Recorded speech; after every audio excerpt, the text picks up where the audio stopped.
Hello and welcome to the 500 Workshop. Today we're going to be opening and cleaning our oil filter on our Fiat 500L.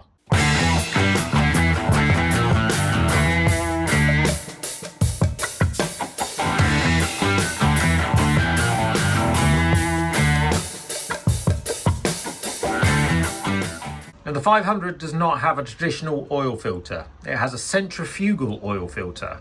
This means that as the engine rotates, all the dirt and debris in the oil gets thrown into this centrifugal oil filter and make sure that it doesn't go back into the engine. Now the actual filter is under the pulley here. So it's a really difficult place to get to. Theoretically speaking, you can take it off as it is in situ in the car. But the easiest thing to do, and because we're going to film this as well, it's much quicker to take this rear cross member off with the engine mount, and then we can get full access to it and makes it a much easier job.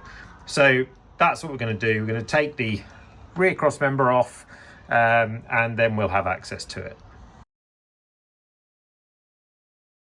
To take the rear cross member off this car, there are, and on all 500s by the way, there are two nuts behind here and two nuts on this side as well that we need undoing. They're all 13s. We'll then need to take the engine bracket off, so there are two 13s here and two 17s here. They all should just come off. What we need to do as well is support the engine from underneath, so either using a jack with a breadboard or something like that, make sure that it's not going to drop. And because this is an L, we also have nudge bars. So these are attached to the actual car body itself on this side, and same on that side. Again, just 13s, and all we need to do there is just loosen them. We also have an under tray on this car as well, and it's best that we take that off first, giving us easy access to everything else. So first thing is going to be the engine under tray. Some of you might not have one. They should have one on the car, but a lot of them seem to be missing these days. So we'll take that tray off and then get on with taking the other bolts off.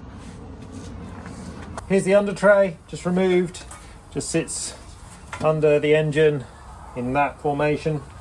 Now we'll loosen the bolts on the nudge bars and then just work our way across. So there's two 13s, so here.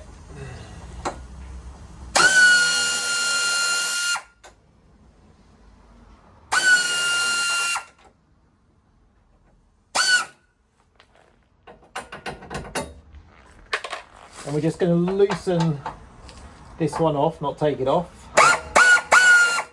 And that just allows it to drop down, therefore we don't hurt the body. Do the same thing on this side.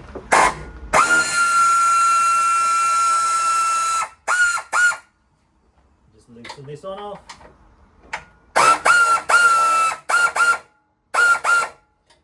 And then that just allows that one to drop as well. Next, we're going to support the engine before we do anything else with a jack. Now, I designed and made this, which fits under the sump and therefore keeps it nice and in place. You are unlikely to have one of these. So if you just put like a big breadboard or a piece of wood or something on top of a jack and jack it up under the sump, that will work just as well.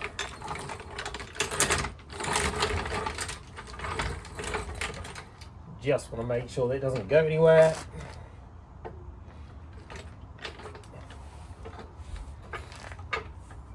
Nope, they're not locked.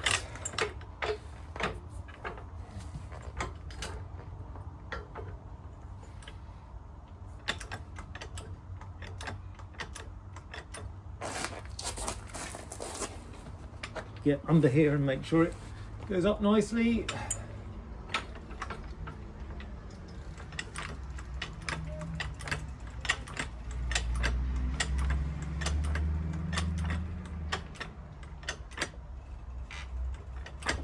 And there we are, we're on the engine. We don't want to lift the engine up, just want to brace it, stop it coming down. So next we're going to take off the 17s and the 13s, which should allow us to take this off here.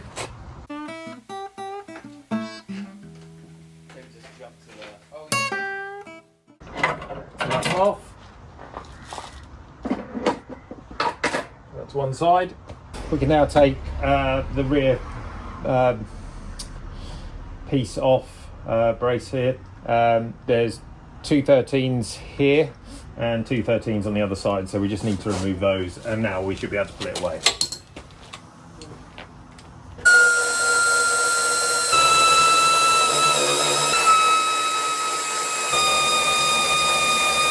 Now we can just pull this away, lift it up, ensure we don't scratch any of the paintwork, and we can just put it to one side.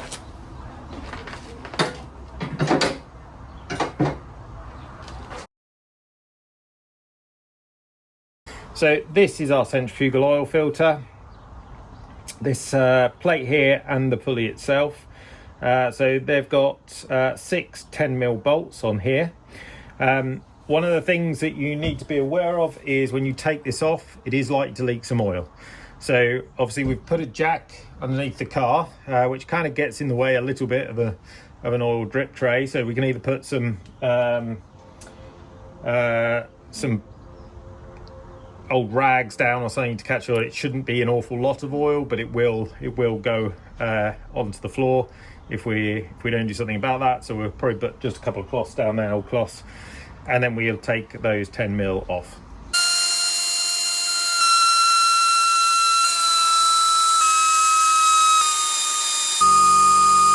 Now, using a flathead screwdriver, we can gently break the seal. There we go, and now we should be able to pull this away. And as I mentioned, some oil will come out. That's more than I was expecting, but we've got a cloth here, so we caught most of it. There's two parts to the centrifugal filter. There's the kind of, I guess, outer part here, and often you'll find that you get sludge build up, which you can kind of see there. Sometimes it becomes very thick if an engine has not been well looked after. This is quite a new engine build, so there's not a lot here, but there always is some.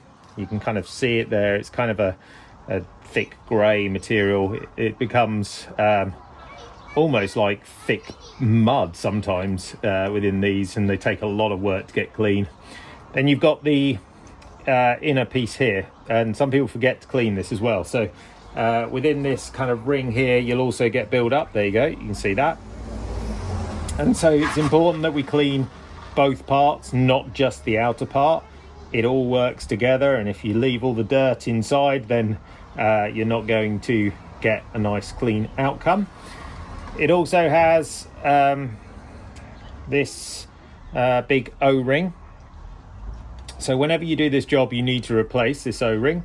It doesn't matter how good it looks or whether it's good. I got a nice one here from FD Ricambi that will go back on once we've cleaned it all up.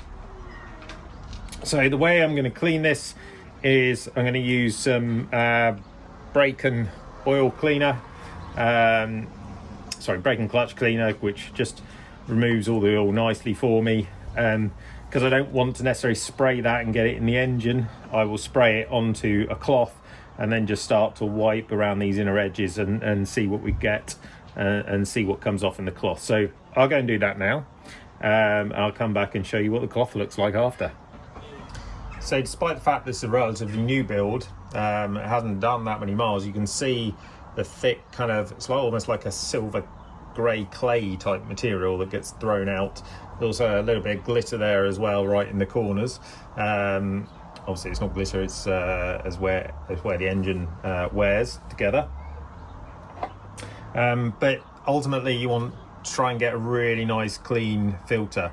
It can be so thick on here that you need to use a screwdriver to scrape it away, and it gets really ingrained in the corners as well. So it's worth taking your time and really getting a nice outcome for this, because this is all the detritus from your engine, and what you don't want is that going back into your engine. So now we'll start to clean up the inside of this. And like I said, look, you can see already there's lots of filth in there. So we'll give it a wipe round first, just to get rid of the excess oil before soaking a cloth in the brake cleaner and letting that do the work for us. See here, it's quite much darker than you expect it to be, given how light coloured the actual engine oil is. So we'll find a nice clean patch on here, just soak it with a bit of brake cleaner. And then if we go in, and you can see there that's taken quite a lot off, and it tends to clean it up quite nicely. Again, you might, depending on the amount of detritus you got in there, you may well have to use a screwdriver to get it to scrape a lot of the stuff away and get it nice and clean. And there you go. So we're just going to go round this, do the same at every point, probably go around 2-3 times, make sure it's really nice and clean, and we've removed as much as we can. We'll go round the ring as well, where the O-ring will sit, so that we make sure that's nice and clean for it to mount on. There we go, I've been around a couple of times, so just gonna go around the ring, make sure that that's nice and clean as well. There we go, just a bit of dirt on that. So now we've got our nice clean surfaces, we can put our cells back together. So we have here our plate. I'm going to put our O-ring around, goes on very easily, and now we need to put our plate back on. Now this only goes on one way, and you need to know which way that is to help you out. Should be a mark on this side of the pulley here, which is that mark there. It's the only mark that's on here, so it should be identifiable. And then on the inner piece of the pulley here, you've also got a solid piece on the casting coming off this side, and that line and that need to align. Now there's two reasons why they need to align. One is because it's the only way this is going back on, and the second is that is your timing mark for when you do the timing of the engine, and that will allow you to make sure that you understand where top dead center is. So there is a method and a reason why that is the case. So we can align the marks and push it on so it's nicely seated, and then we can just start to put our bolts back in.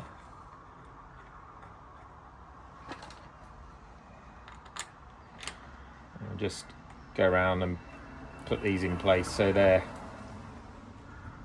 doesn't fall off, so we can get them started.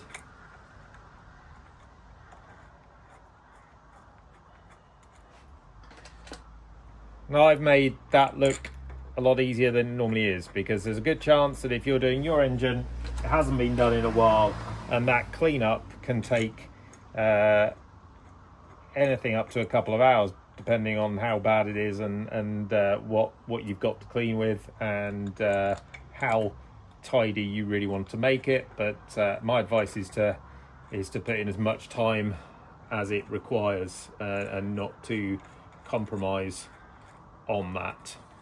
Otherwise this is a very, very simple job. Okay, now they're all seated, we can now tighten them up. I'm not aware of any torque particular torque setting for these, so what we're going to do is just gently tighten them in a hex pattern.